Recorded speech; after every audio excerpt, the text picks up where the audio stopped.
Hello, hello, hello, and welcome to this week's episode of Kernels of Truth, brought to you by Progress Kentucky.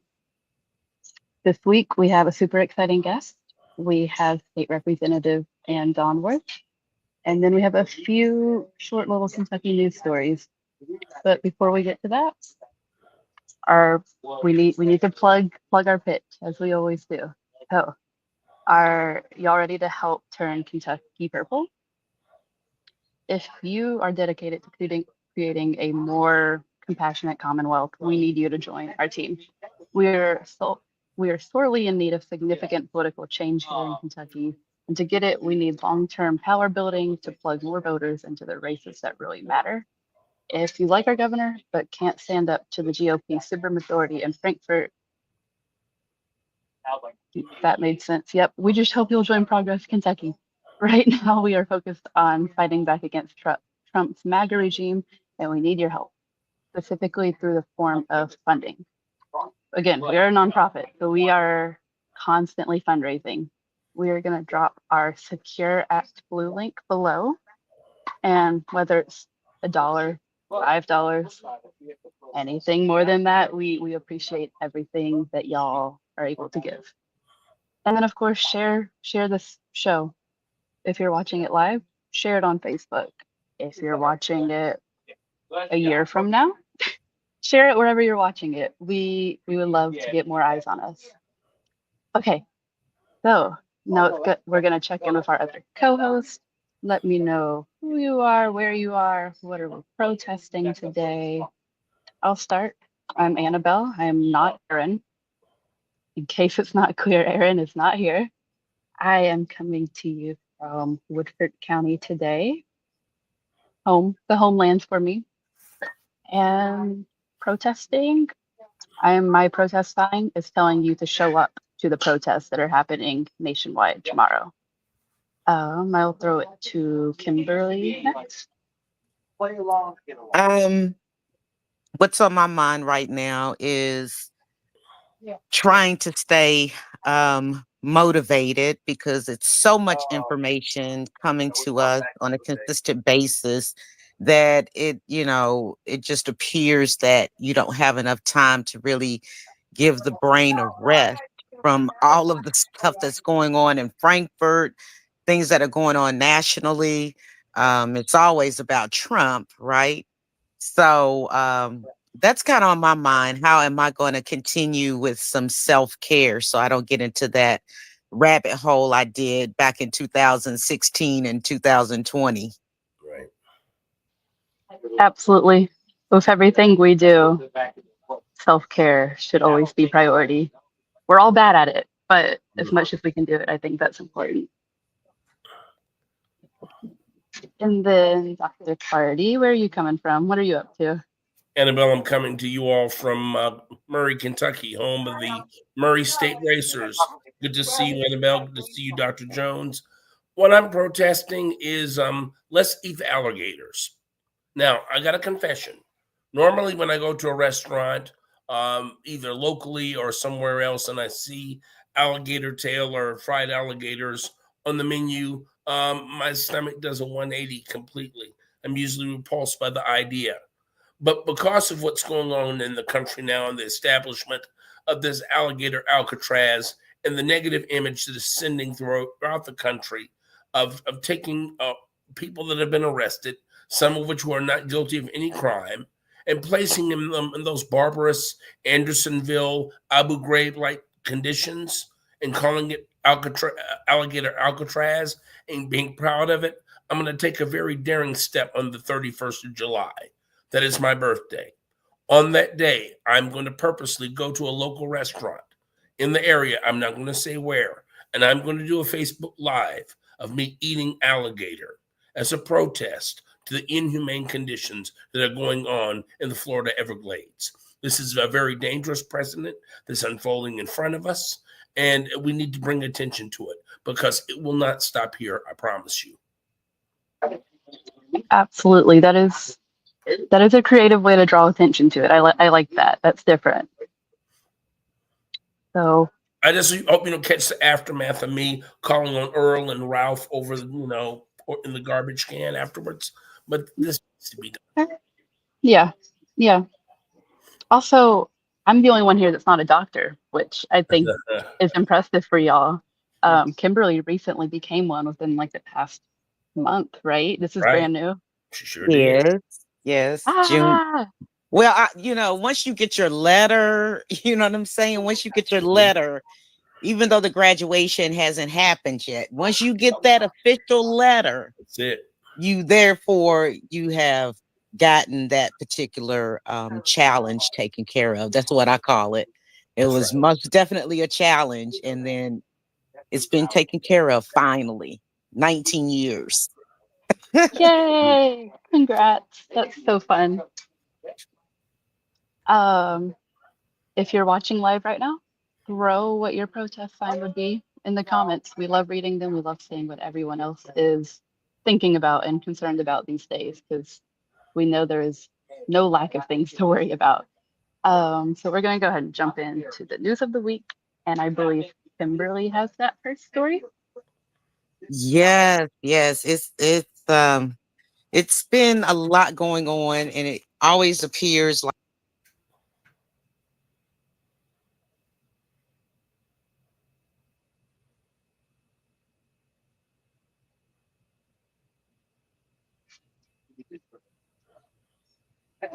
I believe you might have lost connection there. can you hear me now? Ah, Yes. beautiful. Okay, thank you. There has been some technical difficulties somewhat. Um, 3 people are right now unalived. 5 were shot, including the gunman, in a pair of shootings that happened on Sunday at Kentucky's Bluegrass Airport and also at a Lexington church across town, authorities have stated. The gunman broke into the ex's house, stole her firearms and car. And the family is saying when you communicate to someone, meaning the police there in Fayette County, that someone's made the threat that suicide by cop and to kill their children's mother, it should not be dismissed. It should be taken seriously. This is what the ex-girlfriend said. Lexington police didn't serve the EPO she filed prior to the shooting. So, a lot of times people can feel that way, but I am on this dismal, horrific situation that's happened there in Fayette County. I would like to say that gun crime is down. There is a decrease in gun violence since 2024 there in Fayette County. And also, there was other news as well, talking about the church shooting, um, which is amazing. That I don't even know how someone can go to a church and shoot. First of all, like, you think of that like holy ground somewhat. But there is a mental health problem here in the state of Kentucky. The Department of Justice even did a thorough investigation and found that here in the state of Kentucky that we were not following all policies and procedures when it comes to mental health. So, shooting 5 people, and now the investigation is with the Kentucky State Police. It's another domestic violence tale. She thought that they were okay. His behavior was escalating, so she had to leave him. But she filed the EPO. And then, some people feel like the EPO, which is the emergency protective order, that they don't have to adhere to it. But once again, I like to say, as far as Fayette County, Lexington is concerned, gun violence is down. It has decreased. So, back to you, Annabelle. And what are you all thinking about that? Actually, gun violence has decreased all over the country. Gun violence has decreased here in Jefferson County. What do you think that is attributed to? And why are we still seeing gun violence more than what I can remember being younger than what I am now? Someone told you about a gunshot or whatever. They talk about it 3 weeks later, and you can remember that violent event, but it's happening on a daily basis all over the country. That when someone mentions something 3 weeks later, you're like, I can't even remember. I don't know which one you're talking about. So what do you guys think about that? I am hopeful that you're saying it is going down and it is down this year. That gives me a little bit of hope. But it is still an issue, right? It's still present. We are still dealing with gun violence every day, not just here in Kentucky, of course, but everywhere across the country. And I think that's why it's so important that we work with and we support groups such as Moms Demand Action, where they advocate for common sense gun rights. We don't want to take your guns away, but we want to make sure they are safe and a little harder to access, right? It shouldn't be as easy as just walking in, being able to buy a gun, right? So yeah, I'm glad we're on the right track, but I know there's still quite a bit of work to do. And also the buyback program. You can buy a gun that someone actually used in a violent mass shooting or whatnot. I think that needs to go away. And then also I feel that we need to also be talking about not just going into a gun store and purchasing arms, but we also need to talk about just the dark side of the underground of selling guns, because that's how most of these people are getting their guns when they're doing street violence. So I don't think we ever really talk about that particular part about it, because they're not going to a gun store. They're not going to the pawn shop to purchase a gun. They're purchasing it from Mr. XYZ out of his trunk because he's got some kind of deal with the cartel. I don't know, but what do you think, Dr. Clardy? Well, I mean, all those moving pieces are very important with regard to the underground gun trade, with regard to the availability of guns with criminals and other people and other groups, the lack of legislation on the books is not really enforced, the lack of any type of sensible gun control that we've been advocating for many years. But I think it points to a much larger problem, and that is the celebration of violence. We become desensitized to it. And you alluded to that earlier, Kimberly. We would hear when we were coming up about a shooting, and we could remember it in very vivid detail because they were very rare. Well, they happen with so much frequency that we tend to forget what happened, who it happened to, and where it happened. Gun violence has become spectator sport. And with political tensions being what they are, sorry, I'm finding a sinus infection. Problems going on in the country, escalating threats and escalating rhetoric. This is something that we all need to be proactive on, because if this gun violence has proven anything, if Columbine, if any of these other incidences have proved anything, we could be the victims. We could be very much next. And so this involves all of us. And this is going to require not just the public sector, the private sector, institutions, nonprofits, neighborhood watch groups, and others to make sure that we put this pandemic of gun violence and this celebration of violence, that we bring it back under control again. I'm afraid it's going to get out of hand real quick, even more so than it has. Absolutely, yeah. And it shouldn't take it happening in your community for you to care. It's happening. It's happening. You need to care regardless where it's happening. Yes, we'll move on to the next story now, which I believe goes back to you. And this is something that has happened with what we call, and I think the description is very apt, the big ugly bill. Democratic governors, including our own governor, are suing the Trump administration over freezing school funding. The Dateline says that over $6.8 billion in federal dollars have been frozen for K through 12 schools. Just in Kentucky alone, some $96 million is on the line.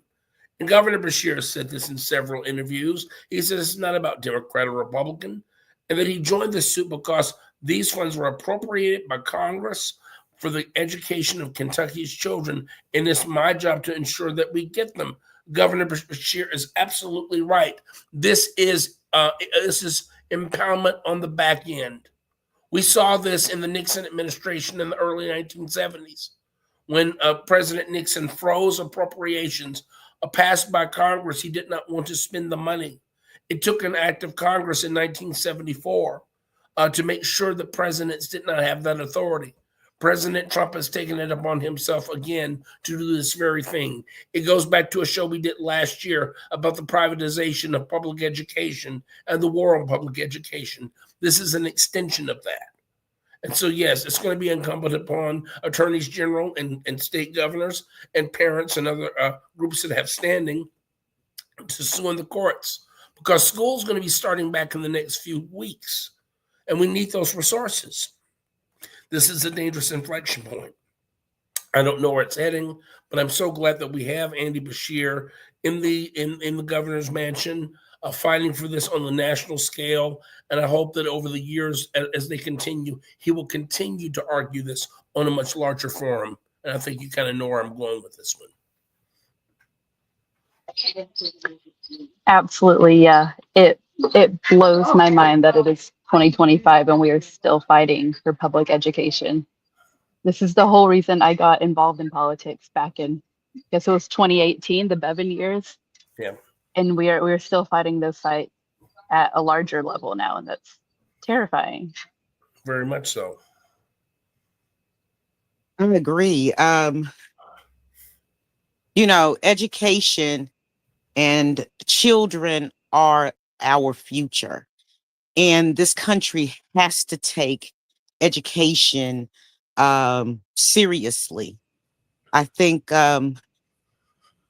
everyone's treating it basically like a secondary measure. In order to have the knowledge to grow this country, to mold this country, and we're going to need a lot of smart young people also included to redo all of the horrific things that Trump has done thus far. We're going to need new leadership in our own state house and Senate to redo all of the horrific things that have been done right here in Kentucky. Thank God that we have a governor, Andy Beshear, that, softens the blow on some things, working diligently on what he can have power over. Mm-hmm. And hey, you guys, I think it's coming up closer and closer that the announcement may be made that, hey, he might be in that race. How do we feel about that? We all support that. If Governor Beshear runs for the presidency in 2028, my weekends are his. No doubt about it. Yeah. Or it's going to almost be like an Obama race, okay? That was the most energizing campaign ever. Do you hear me? Ever. And we in the state of Kentucky, and I believe that a lot of Republicans, a lot of them, a slew of them, would be supportive of Andy Beshear. I really do. And we need somebody that comes from a totally red state, totally red in ideologies, Trump country, but still can make it as a Democratic governor of this state. And he got votes from the Republicans. They may have voted for him, and then a lot of them also voted for Trump on the same ticket. So that just shows you the capabilities of our governor. He's able to bring us back to the politics of normal. Yeah, we need that. If he's listening, I need a job on the campaign. I just want to put that out there. Governor, if you're listening, I'll write those foreign policy memoranda pro bono. Count on it. I will admit I do not remember the Obama election. I was like freshly 5, maybe.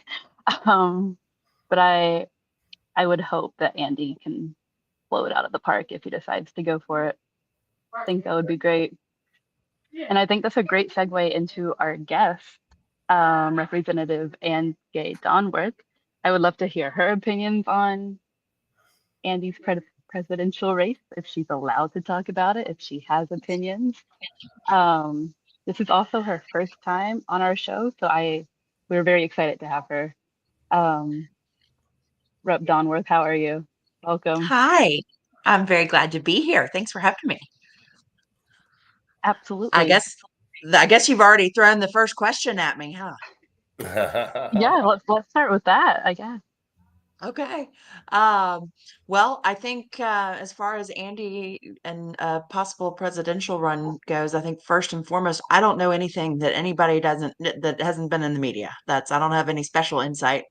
Um, but it certainly seems as he is traveling more and more around the state or not around the state, around to the different states, that he seems to be positioning himself for a run. I think one of the things that is really transformational about Andy as a leader are his communications. Um, I think a lot of times you hear right now that people are upset about Democratic Party and how we are communicating with people. And I think Andy Bashir is the master of this. When he is talking about the new hospital in West End, Louisville, for example, he starts with everyone deserves health care, especially our Black community. This is our first hospital that we've opened in this historically Black community in West End, Louisville. So it's not, and it can be when you're talking about things like Senate Bill 150 and that horrible trans bill. It is, I believe that all children are children of God and we should love them, even the people who are trans and impacted by this. So he starts from this place of acceptance of all people. And I think that is really pretty magical the way he does it. And I hope that that is something that would resonate across the country as it has across the state. For sure, yeah, he has always done a great job of including everyone and making it feel like he genuinely cares and wants to better our state. So that's really helpful. Yes, I It agree. just came out today that the two front runners so far, if Vice President Harris doesn't run again, so far is Gavin Newsom and Pete Buttigieg. So I'm hoping and praying that next time this comes out, it'll be front runner Andy Bashir. That would I be think cool. I think it's going to be a contested primary, and after what we had this last cycle, where people didn't feel like the candidates had been vetted as well, I think that'll be helpful, honestly. And to your point earlier, when I was in the green room, Dr. Cecil-Jones, that's what happened with Obama.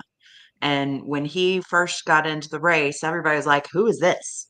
He's the junior senator from Illinois. Who is this guy? And I remember going to a rally at Rupp Arena and just like, okay, great, cool. I'm watching a presidential candidate who has no shot. And the more and more you watched him, the more powerful he became, and people got it. They bought in, and the yes we can. And it was this aspiration of a better future. And I think that's really what we can hope comes out of this next cycle. Precisely. I cried, I cried when he won. I cried when they went into the White House, when Michelle walked into the White House, because I saw myself, a Black woman actually walking into the White House as the first lady. It was just a moment in time that I hope that can be recaptured somewhat if our governor gets in the race. I do have a question, though. I really have a question.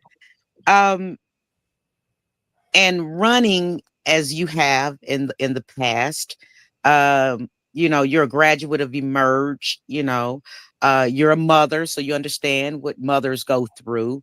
You're also an entrepreneur, which shows stamina, self-motivation, sacrifice, late nights and tears, right? So All of the above. all of the above. So what exactly made you want to run for office? And, tell me and our viewers and listeners just a few things that you have accomplished while you've been in office. Sure. So I'll start with the first part of that first. Um, by entrepreneur, and this ties into a question y'all had later on in my sneak peek. The majority of my career was actually in nonprofit development. I started off in arts education. I worked in healthcare nonprofit, and then worked for the Lexington Public Library System for almost 11 years. In the meantime, my now ex-husband and I started a horse farm. And so at the time, I had a 6-month-old and a 4-year-old when we started the business. I had been a stay-at-home mom, and 6 months later, I was staying up until 2 o'clock in the morning after I had worked a full-time job, put my kids to bed, and then came home and did the administrative side of things for our startup. And it's exhausting. And I just remember looking at him being like, why is the feed bill 4 times more than it was last month? And his turning me and yelling at me of, because we have more horses. That's a good thing. It means we have more money coming in. I'm like, oh, okay. So people who have it's a different kind of experience when you don't know that your paycheck is coming in, and you're taking that big risk and you've put everything on the line, and it's scary. But that ended up going well. We ultimately, marriage did not. So that's kind of my like little known secret. I was not secret anymore, but I was in the middle of a divorce when I decided to run for office. And I was very careful not to talk about that at the time because I didn't want to hurt my children and didn't want anybody else to say anything ugly that might hurt my children. And my ex-husband and I are on great terms. Like him a lot more now that I'm not married to him.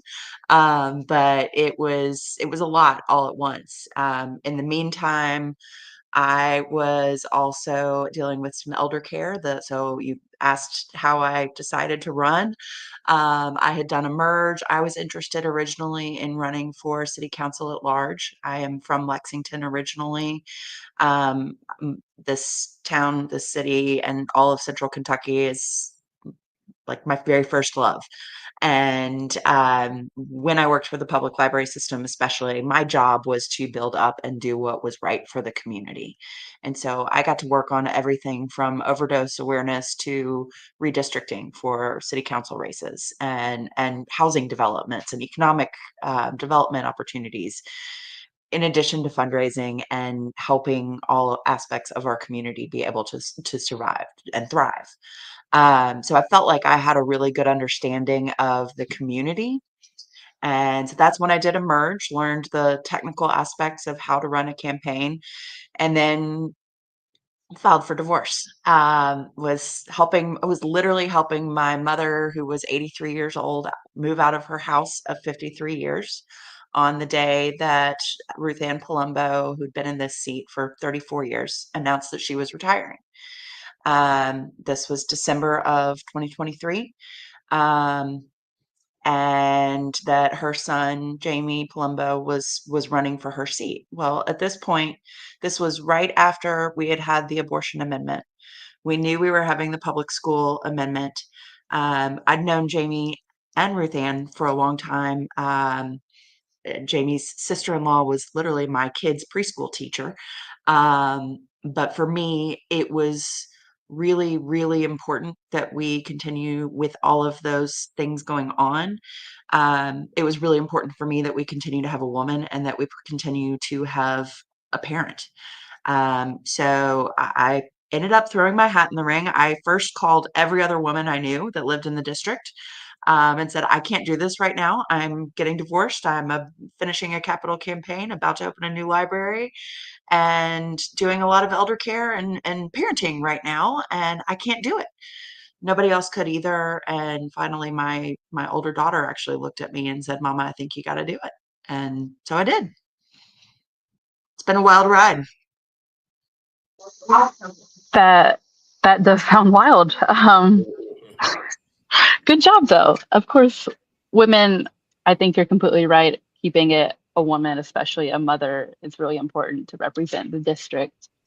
Where exactly is your district? It's the 76th, right? It's the 76th, it's all within Fayette County. So it is Russell Cave. It's very gerrymandered. It's Russell Cave over to loosely Richmond Road, bypasses downtown, and it's all inside of Man of War. But it's the more conservative parts of my district were put into the 88th to make that more competitive. So mine is about 75% registered Democrat. Beautiful. It's a great district. Yeah, did you have a general election in November? Was there a Republican running or? I did not. So there were actually three people in addition to Jamie Palumbo. There was another man named Josh Buckman, who's been very involved with the Fayette County Democratic Party for a long time, also in the race. We had a three-way, very competitive primary, and then no general. And I think I slept for about 3 months after that. Good. Good.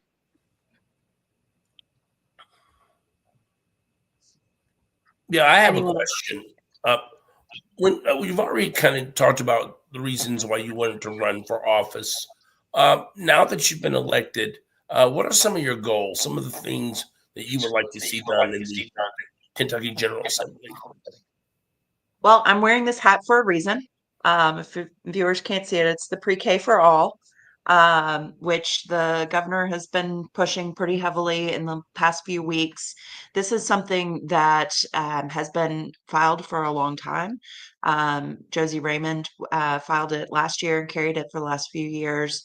She obviously did not seek re-election, so I got to carry that bill, which for me was something very close to home. I've always been really passionate about early childhood education.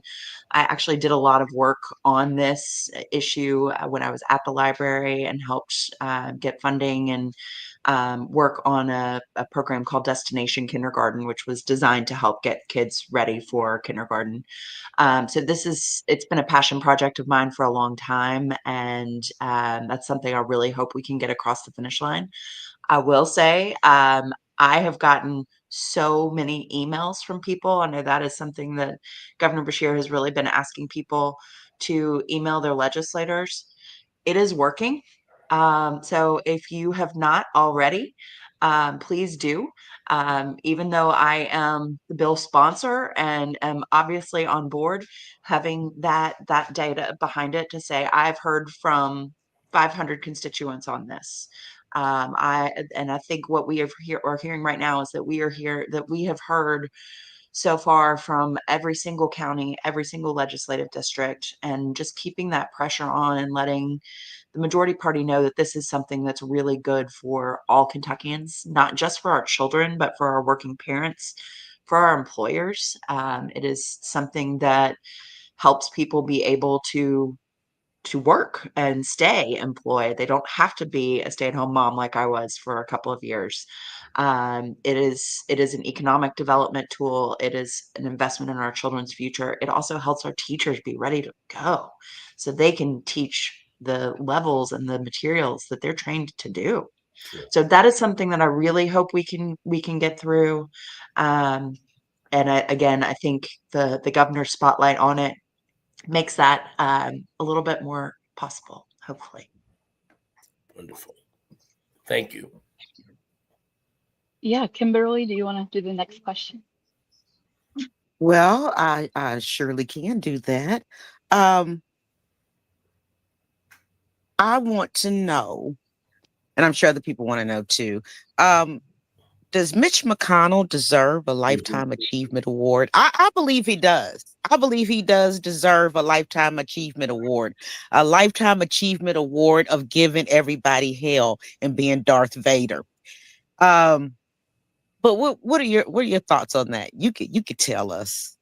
You can tell us the Well, truth. I'll tell anybody. I think Mitch McConnell is kind of like the evil genius. Um, he set out to do this. He set out to change the face of the Republican Party of Kentucky and nationally, and he did. Um, I sometimes wonder if he regrets it now because he created this monster. He created this Supreme Court. He created this legislature and this presidency, and I think he has come to regret it. I think history will not be kind to him, but I also he's done a hell of a lot for the Republican Party, and if they want to honor him and honor the chaos that he's created, I mean, he set a goal and he reached it. So in that capacity, you got to give him props for that. Obviously, I wish he had not been as successful in that because it's just hurt the majority of our people. Yeah, I think it's interesting that there are some Republicans that are publicly saying he shouldn't receive a Lifetime Achievement Award. I I think would that's say those interesting, that party Republicans are split. probably catering. Those ones are probably catering to President Trump, and I think that goes to show plenty when you have someone whose name is on the building of the Republican Party. To have the Republicans now not loyal to that person who has done so much for them for decades, um, it's pretty telling to me. Yeah, yeah.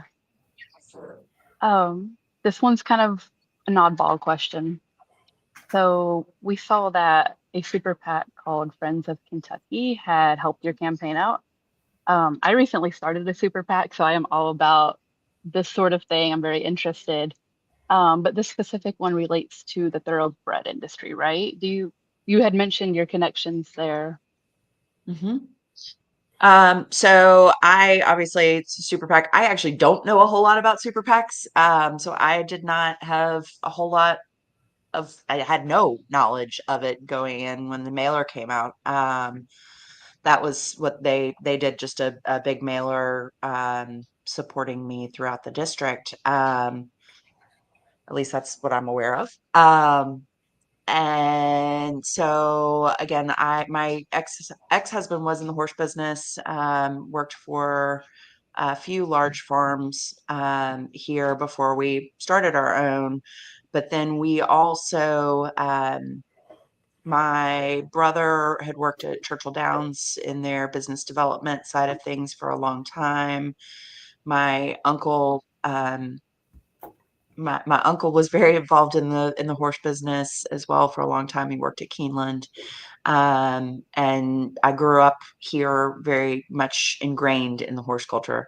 Wasn't my family was not my immediate family was not in it, but I grew up around it and have an appreciation for it. And I never missed a Saturday at Keeneland growing up. So I think that they were looking, especially with Damon Thayer stepping down. I think they were looking for people who had direct ties to the thoroughbred industry, which I do, and have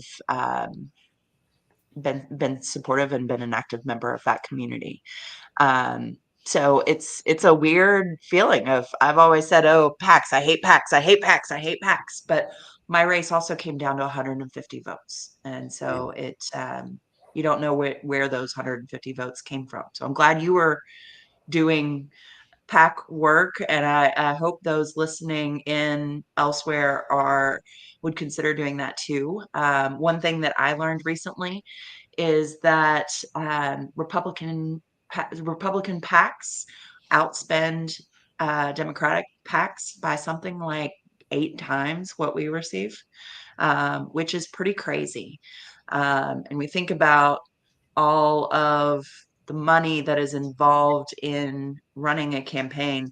That's just on the candidate side, not even talking about the PACs and the super PACs. It's a different level. And Democrats are getting outplayed and out fundraised. And my dog here does not like that very much. Sorry. He wants to talk too. Um, so I think the ones that are issue specific are always going to look at the individual candidates and what they bring. And then there are other PACs that I hope will be able to support and grow. Because my parting thoughts out of session this past year were that nothing is going to change. Nothing is going to get better until we flip some more seats in the Kentucky General Assembly. And so that's really what I'm trying to do now. For sure, yeah. And I think it's important to note that PACs do generally have that like really negative, dark money, stay away type of vibe to them, but some of them are good. We promise some of them are good. There's a lot of I good will ones out also say I was very thankful that mine was not nasty. So a lot of times when you see the attack ads, those are coming from PACs, and the candidates themselves don't have any control over it. So it is. I think that is worth noting when you see all of these attack ads to pay attention to who it's paid for.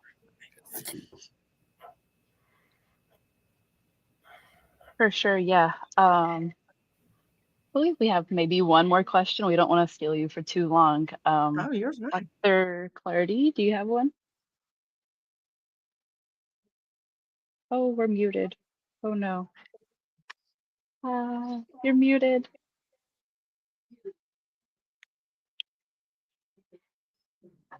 You're muted. Sorry. Flashbacks of 2020. There it is. Okay. You kind of alluded to this a few minutes ago, but could you give folks kind of an idea of how much funding goes into winning Democratic campaigns at the state level?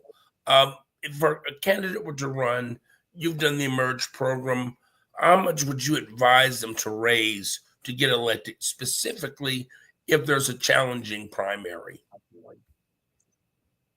Well, again, my situation was unique.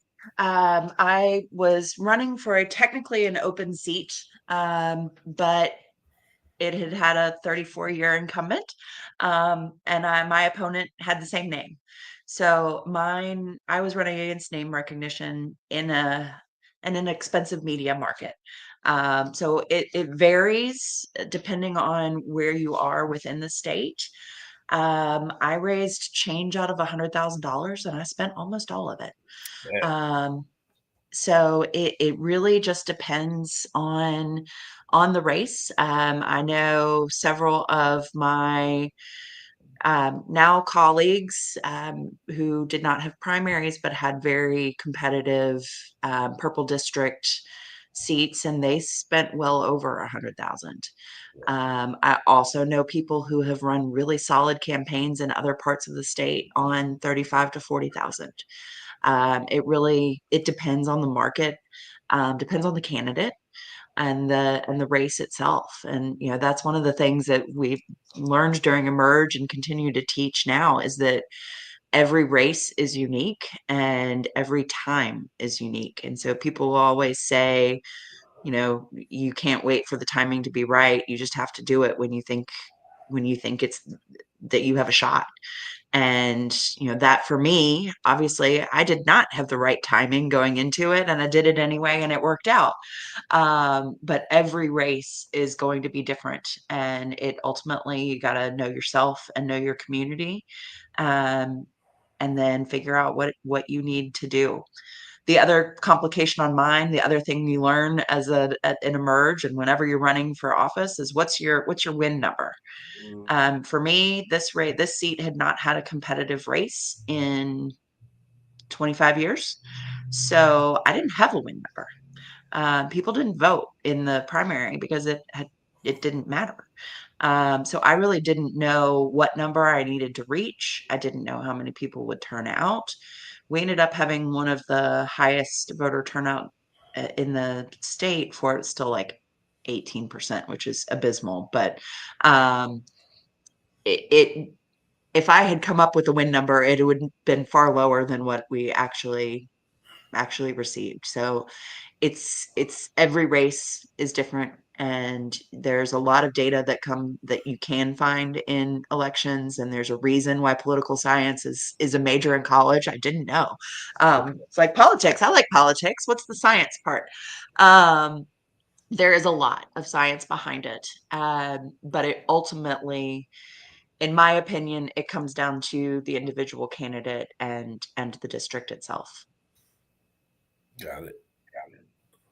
I hope that answers. Speaking It speaking of elections, are you running for re-election? Are you hanging out? Are you staying? Or I am very definitely running for re-election. Not only that, I'm working very hard. I'm now the fundraising chair for the House Democratic Caucus Campaign Committee, which is a mouthful. Um, But again, I'm really trying to build the organizational structure so that we can help support candidates, and ultimately give them money to be able to win, because it's a lot easier. Candidates can raise money themselves, but they need that extra support, especially when they're starting out. And so that's something that I hope we'll be able to do more of in the future. For sure, yeah. I think supporting candidates up and down the ballot all across the Commonwealth, that is where we seem to struggle right now. But once we figure that part out, I think good things will Well, happen. what I will say, since this is a statewide audience too, even if there is a candidate that you feel like they don't have much of a shot of winning, but they are going to represent the Democratic Party and Democratic values well, support them. Because every door that they knock, every event they attend, every time they talk to somebody, that is an opportunity to change hearts and minds and to share the values and the vision, for a better tomorrow and a different chance. And so they might not win that race, but they might turn around in 2 years or 4 years and run again. But the people that they've talked to might also vote for a Democratic governor or a constitutional officer or vote down a terrible constitutional amendment. So just because a candidate is up against a very stacked deck in a certain district doesn't mean they're not worthy of support, because they absolutely are. And it is really hard. Yeah, well, we of course thank you for running. Thank you for being amazing in your position. Is there anything else that you would like to touch on? Anything that we missed, or any last words or whatever? I don't know. I'm still kind of new to this. I'm still kind of goofy. I told you all before we started on, like, I get really uncomfortable when people call me representative. Like, please, please, please call me Ann. Somebody says representative, I'm like, who is that? I don't think so. But if people have questions, you're welcome to reach out to me. Cam, my website is angaydonworth.com, or Facebook and Instagram. I can't keep up with all of the gazillion different social medias that y'all do, but thank you for doing it. But I'm always happy to chat, anytime. Thank you. We will for sure be touching base again. Now that you've been on once, we're gonna harass you to come on again. So thank I love you. it. I love it. I've known Aaron for a long time. I don't even know how I met Aaron the first time. So I'm sorry he wasn't here, but I'm honored to be here. And thank you all for having me. Absolutely. Absolutely. Thank Exactly. you. Perfect. So have a good night. Thank you. Thanks, Ann. Okay, so now we're going to move into our call to action. So tomorrow across the country, there are good trouble protests going on. Us as Progress Kentucky, along with a few other groups, we are hosting one right here in downtown Lexington, right on the courthouse square, which is under construction right now. So it's a little inconvenient, but we'll be on the other side of that plaza where we were for the No Kings rally. That address is 120 North Limestone. I think it might be supposed to rain, maybe. Don't let the rain stop you. The rain makes it more fun. As long as it's not like a dangerous situation, will be out there in the weather. Also, if you live closer to Frankfurt, there is one happening at the Capitol as well. That one will be 5:30 to 7. So these two kind of overlap. So you got to pick one or the other tomorrow. The reason we're doing this tomorrow is July 17th marks the 5th anniversary of the passing of Congressman John Lewis. So we find it appropriate that we need to cause some good trouble this week and get out there and make him proud. That's right. So we'll drop the link to that below. It'll be specifically for the Lexington one, but again, there's also multiple happening across the state, so it shouldn't be easy to find one near you. And then I guess I'll throw it to Kimberly to close us out tonight, or Yes, whoever wants yes. to. Okay. It has been wonderful. You've done a good job tonight, Annabelle, hosting. Yes, you did. You're so sweet, I tell you what, and Girl. knowledgeable. And just so happy to see Dr. Clardy tonight. Thank you. I miss Aaron. Mhm. Sorta. No, you know how that's my little brother. You know how I love him. Right. Hope he's safe and he comes back to us blessed. So tonight, I tell you, having the representative, we have to call her that, but she doesn't like that. But Duckworth on tonight, she's just a bundle of knowledge.